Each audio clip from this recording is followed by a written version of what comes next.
Si Panelo, kumbinsido. Walang political persecution. At abogado ka, bakit hindi mo harapin? Harapin na lang yung kaso, sabi ni Panelo mismo. Di ba? O ngayon, dito tayo sa mga magagandang balita po. Mga projects ng ating administrasyon. Kasi nalulunod lang ng mga controversies tulad ng mga kwentong paninira po ni Atty. Harry Roque. Wala man tayong pakinabang. Di ba? Dito tayo sa mga balita na may pakinabang po tayo at para alam ng ating mga mamamayan kung anong ginagawa ng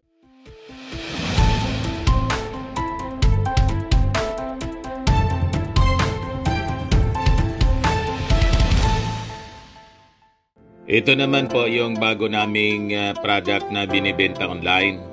iGlow Serum, whitening po siya. Tingnan ninyo yung epekto sa aking anak na architect before and now. Yung mga inquiries po ninyo, dumiretso na lang kayo sa kanyang Facebook account, Riz Maravillas. Ito po ang mga kababayan, si Dante Maravillas po, broadcaster, vlogger from Albay. Pag-usapan natin itong patuloy na pa-victim strategy ng kampo ng mga Duterte, lalo na itong alipores ni Digong na si Atty. Harry Roque na isa ng pugante. Yan po, wanted. Herminio L. Roque Jr., qualified human trafficking. So mula sa pagiging human rights fighter to human trafficking. Saklap mga kababayan ang kinasadlakan ni Atty. Harry Roque. Kilala siya na human rights fighter. Pinaglalaban yung human rights, international human rights lawyer. Pagkatapos bumagsak lang sa human trafficking. Yun ang choice niya, mga kababayan. Yan kasi hindi makontento. Grabe yung pagnanasa, mga kababayan. Kaya yun ang kanyang kinasadlakan. Pero ayaw pang sumurrender siya, no? Ayaw pang tumigil. Sige po ang sige pang pangialam. Hindi yung pangialaman lang niya, yung problema niyang kinasadlakan. Pati sa kung ano-anong mga issue. That includes yung offer ng reconciliation ng ating Pangulong Bongbong Marcos. Sabi ni Harry Roque, nik-nik mo. Sabi rito sa report ng Daily Guardian. Basahin natin yung balita dito. Nik-nik mo, former President spokesperson, Presidential spokesperson Harry Roque reacted to President Ferdinand Bongbong Marcos Jr.'s recent statement expressing openness to reconcile with the Duterte family. I will allow Vice President Sara Duterte to address that. Pero kung tatanungin mo kami, ang sagot ay nik-nik mo, sabi ni Roque sa interview ng News 5. Pagkatapos mo anyang kidnapin si Tatay Digong, makikipagbati ka. Kung nakawin mo ulit dito si Tatay Digong, iuwi mo, baka magkasundo ulit. Otherwise, go jump into the lake.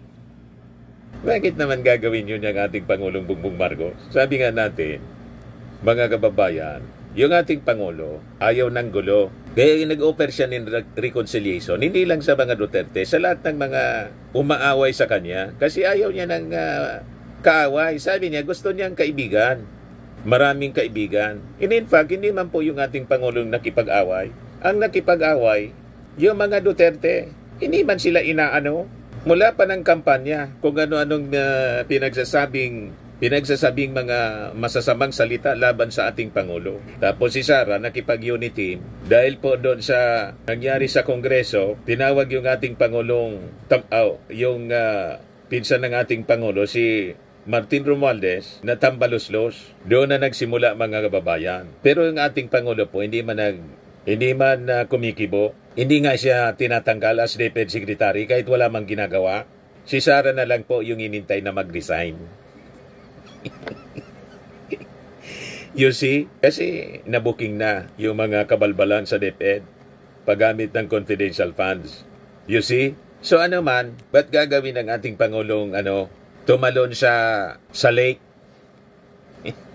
Di ba? Wala man mawawala sa ating Pangulo. Sabi ko nga, si Presidente Bongbong, chinik namin ni Mrs., sinilip namin doon sa headquarters ng Alyansa ng Bagong Pilipinas. Siya pa rin yung Pangulo po. Yan po, naimbita kami ni Mrs. Nagpa-picture-picture kami, selfie-selfie. Pero kayo, mag-reconcile kayo hindi, wanted kayo ng batas. Si Digong, detainee pa rin sa dahig. Tama? At malamang si Sara, makonvict ng Senado. At perpetually disqualified na tumakbo sa public office. At malamang, makulong din after siyang matanggal. Kasi may kaso pa siya na final nung NBI sa DOJ. At it is a matter of time. May pa-file na po sa husgado. Inciting to sedition, grave threats. You see? Pwede siyang makulong up to 6 years mga kababayan. Pag kami Atty. Harry Roque, tapos ang mga pinagsasabi niya, pinalalabas, binipersecute siya, pabiktim palagi. Yes, sabi po ni Yossi Castro, nobody else buys your persecution claim, so stop hiding behind the Dutertes. Kahit nga yung kasama niya, na si Atty. Panelo, umuwi ka na niya, harapin mo yung kaso.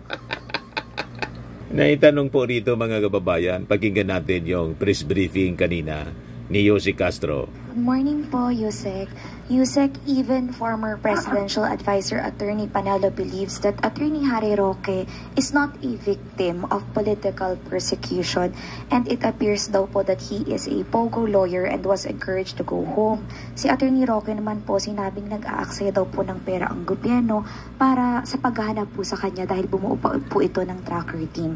May we know po your response? Thank you. Mukhang si Atty. Harry Roque, nagsama talaga, no? Sorry. Mukhang si Atty. Harry Roque na lang naman ang naniniwala sa kanyang pananaw na may political persecution. Ito malamang ay ang pagtatago niya ng kanyang maaaring liability at ang kanyang pagsama-sama sa mga Duterte ay ginagawa niyang panangga para ipatunayan na mayroong political persecution. Pero kahit ang kanyang dating naging kaalyado ay hindi naniniwala sa kanyang mga tinuran. At patungkol sa nag-aaksaya ng oras, ang paghahanap ng isang fugitive ay hindi pag-aaksaya ng oras. Kung siya ay concerned sa pondo ng bayan, dapat noong pang 2016. At kung sinasabi nga niya na siya ay concerned sa pondo ng bayan, hindi ba mas maganda kung mag-voluntary na siyang umuwi rito para hindi na siya pag-aksaya ng oras at ng pera ng gobyerno? Follow-up, Tristan Nadala, Newswatch. Okay, on a different topic. Tristan, Newswatch Plus. Yusek, morning po. Yung dun lang po sa reconciliation na nabanggit. Di ba? Supalpal mga kababayan, si Harry Roque, pag-aksaya ng anong pag-aksaya ng pundo? Kasama ito na dapat budgetan. Ngayon, kung concern ka sa pag-aksaya ng pundo, isupport mo yung impeachment ni Sara Duterte. Kasi yun ang totoong pag-aksaya ng pundo. Milyon, 612 million pesos ang hindi maipaliwanag kung saan napunta. You see? Pero ang isang puganti po, talagang pag-aaksayahan yan ng pundo ng ating gobyerno. Kasi dapat iharap sa batas ang isang wanted person na katulad po ninyo, Harry Roque. Tama si Yossi Castro. Kung ayaw mong maaksaya ang oras at pera ng bayan, sumurrender ka na. Kahit po si Panelo, kumbinsido. Walang political persecution. At abogado ka, bakit hindi mo harapin? Harapin na lang yung kaso, sabi ni Panelo mismo. Di ba? O ngayon, dito tayo sa mga magagandang balita po. Mga projects ng ating administrasyon. Kasi nalulunod lang ng mga controversies tulad ng mga kwentong paninira po ni Atty. Harry Roque. Wala man tayong pakinabang. Di ba? Dito tayo sa mga balita na may pakinabang po tayo at para alam ng ating mga mamamayan kung anong ginagawa ng ating Pangulong Bongbong Marcos. Balikan natin si Yossi Castro para sa mga magagandang balita po. Magandang umaga, Malacanang Press Corps. Welcome sa ating press briefing ngayong araw. Simulan natin sa good news na hatid ng administrasyon ni Pangulong Ferdinand R. Marcos Jr. sa bagong Pilipinas. Dekalidad, masarap, at katumbas ng mamahaling bigas. Yan ang ilan lang sa mga komento ng mga nakakain na ng 20 pesos kada kilong bigas na nabibili ngayon sa mga kadiwa ng Pangulo. Pakinggan natin ang kwento ni Nanay Ilda ng Caloocan na nagpapasalamat sa pangakong natupad na ni Pangulong Ferdinand R. Marcos Jr. Panoorin po natin ito. Kanin is life para kay Nanay Gilda, kaya very satisfied siya sa 20 pesos kada kilo ng bigas na kanyang nabili sa Kadiwa Store sa kanilang lugar sa Amparo, Caloocan City. Hindi niya raw kasi inakala na sa 20 pesos ay may maganda na siyang klase ng bigas. Malaki aniya ang kanyang natitipid dahil sa programang ito ng gobyerno. Ang ano ng isip ng tao, 20, ang pangit niyan, parang hindi natin makain. Alam mo, nung bumili ako, sinaing ko, ay ang ganda. Ang puti, ang alsa, hindi madaling mapanis. Pagkain na din namin sa bahay. Ang laking tipid, sobra. Di ba? Payang-paya mga kababayan si Sara Duterte. Pagkaing hayop daw, pagkaing baboy. Napakaputi. High quality. Well-milled rice mga kababayan at direkta galing sa ating mga magsasaka. Binibili ng ating gobyerno through the National Food Authority. Pinapakis-kis, then diretso sa mga kadiwa centers mga kababayan. Kaya napakasarap. Ini mismo ang testigo, yung ating mga consumers. Kaya tuwang-tuwa sila. Tuwang-tuwa si nanay po. Kaya nagpapasalamat siya sa inisyatibong ito. Sobrang salamat, sobrang laking tipid. Hindi lang siya nangako, tinupad niya. Sana tuloy-tuloy. Kahit wala na siya, sana tuloy-tuloy. Sinamahan namin si Nanay Gilda na isaing ang kanyang biniling 20 pesos na bigas para malaman kung talagang maganda at dekalidad ang klase nito. Sapat na aniya ang 2 takal ng bigas para sa kanilang hapunan ng kanyang mga apo at kung minsan pa nga ay may natitira pa na siya naman niyang isinasangag sa umaga. So, ilang beses niyo po siya ginuhugasan? 2, 3, ganyan. So, dapat kahit 2 o 3 kasi malabo siya kasi bagong ani. Pag bagong ani, malabo siya talaga. Walang bato, ang tawag doon, walang palay. Dapat maraming tubig kasi nga maansa siya. At nang maluto, Ma'am, kumusta yung sinaing natin? Oh, nakita mo naman, di ba, sobrang ansa. Kasya isang pang barangay. Ang puti po, Puti. At saka, napakaputi po. Siya, malambot, nabuhaghag. Para siyang tagsisiklas sa kanin. Ayan, salamat kay Nanay Ilda. Samantala, alinsunod sa direktiba ni Pangulong Ferdinand R. Marcos Jr. na tugunan ng structural concerns sa San Juanico Bridge, makakasama natin ngayon si Department of Public Works and Highways Secretary Manuel M. Bunoan para bigyan tayo ng update sa ginagawang aksyon ng Multi-Agency Task Force na tumututok sa kaligtasan, trapiko at emergency response sa tulay. Secretary Manny, magandang umaga po. Magandang umaga po, Secretary, and magandang umaga po sa ating mga press corps nandito sa umagang ito. Well, ito po yung ginagawa po namin doon sa temporary closure of San Juanico Bridge. But before that, gusto ko lang masabi, yung original San Juanico Bridge was opened in 1973 pa ito. So it's more than 50 years na po ito. Nakapunta na ako dyan, kami, major rehabilitation works. Sa katunayan po nito, na-anticipate na natin dito that it will have to be closed one time or another in the next few years. No? Kasi this is the reason why ito under the administration of President Ferdinand Marcos Jr., nagkaroon po ng plano that we will construct a new bridge nearby, adjacent to the existing San Juanico Bridge. Now, this is now in the works, yung ano nito, because the new bridge is now under preparation. In fact, this will be one of the flagship projects under this administration. And A simple po ay mafi-finance ng Japanese government. It's now under detailed engineering design. We hope that the detailed engineering design will be completed by 2026 and thereafter the construction will follow immediately. And ang plano ko dito talaga is pag natapos po itong tulay na ito po yung kuwan ng tulay na gagawin na. na perspective na yung tulay na gagawin doon nearby. And actually, pag natapos ito, dapat isasara po yung yung existing San Juanico Bridge para magkaroon na ng major rehabilitation works. So ito po yung anticipation. Unfortunately po, in the preliminary assessment of the San Juanico Bridge, doon po sa approach structures, hindi po yung main structure. The main structure is intact.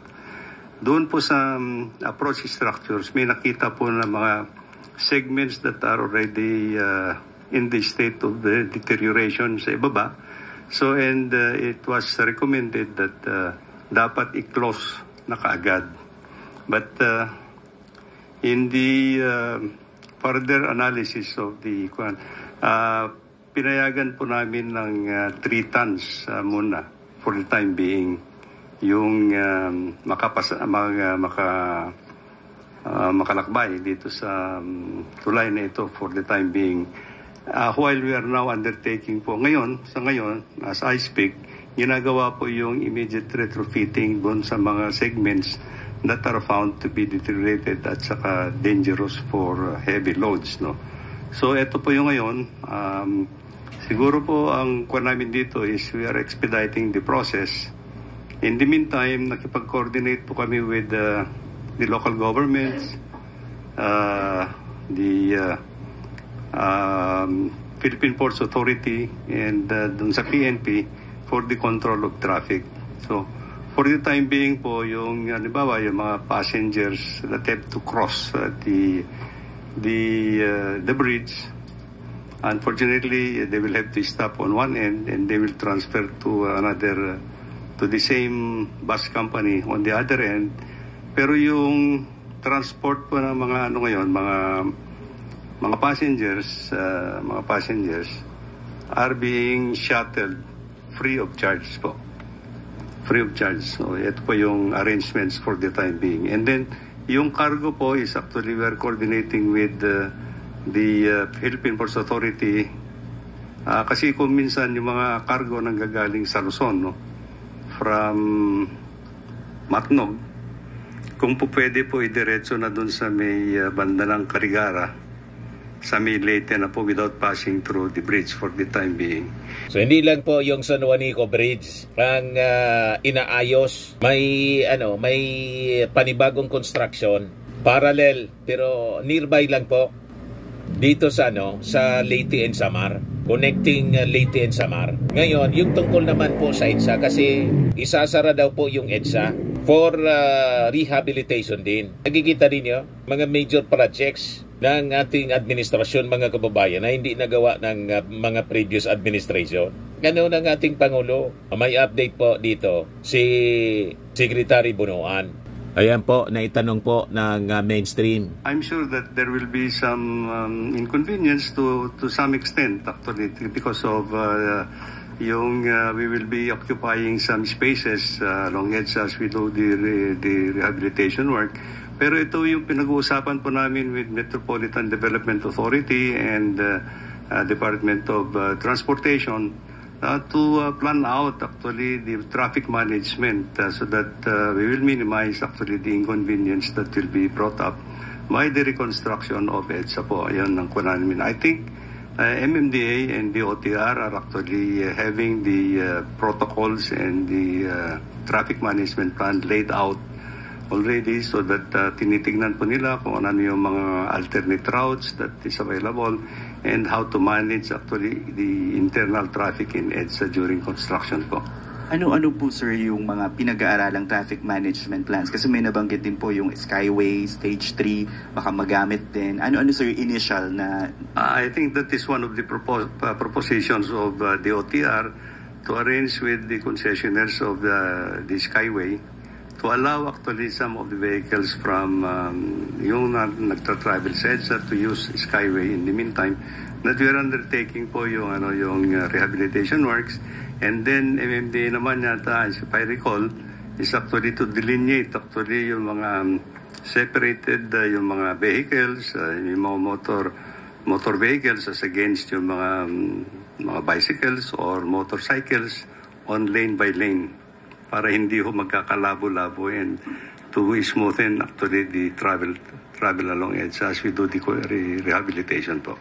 O, kita ninyo, mga kababayan, sabay-sabay po ang implementation ng mga big ticket projects ng ating Pangulong Bongbong Marcos. Pero yung pagkain po, hindi pinapabayaan. Available na po sa mga kadiwa centers ang 20 pesos na bigas. Kaya tahimik siya ngayon, si Sara Duterte. Kasi napahiya siya na hindi man pala pagkaing baboy, kundi napakasarap pagkaing tao, bagong ani na mga palay na binibili ng National Food Authority para maibenta yung bigas sa halagang 20 pesos lang. Ano kayo ngayon, mga DDS? Tahimik kayo ngayon, ano? Paya kayo ngayon, ano? At itong ating programa, mga kababayan, ating sa inyo nitong ating mga sponsors, Fairmax Firming and Lifting Cream. Pinapay po sa mga pulses in affected area. Mainam po ito sa mga pains at paninigas ng mga kaso-kasuan. Ito sa mukha naman yung application, anti-aging, Automax po siya. Ito ay Glow 60, mga kababayan. Whitening po siya. Made in South Korea. Ito naman po, Nengxia Red Mix Fruit Drink. Gawa po siya sa goji berry. May anti-cancer properties po siya.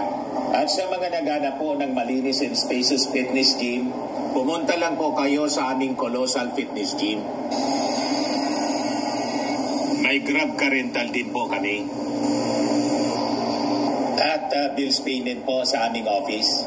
At saka sa mga mahilig po sa mga imported bags, manood po kayo sa live selling ni Madam Aileen Rosales sa kanyang Aileen Closet po. Pati mga shoes, ito yung kanya po. Ito yung kanyang page. Kita ninyo, napakagandang mga online selling po siya. Si Madam Aileen Rosales. Cellphone number niya po, 773-798-7816.